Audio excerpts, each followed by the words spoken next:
ไ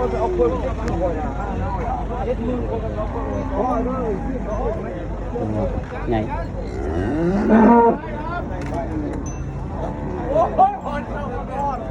ร้อยเลยมาไหน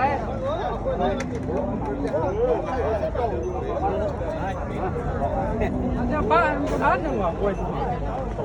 เท่าตัวเท่าเอาใช่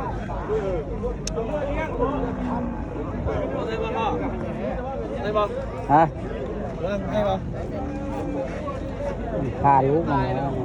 ลูกก็ได้ขายอยู่แล้วมีคนมาหามหลายคนอยู่เมื่อกี้รถส่องขายไปได้วิ่งยับพอดีหมู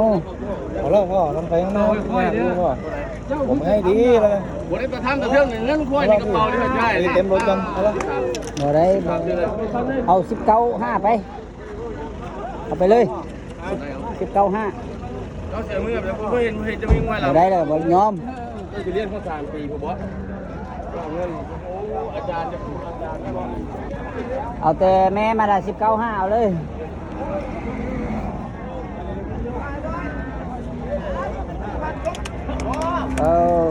ตีงัวที่ใส่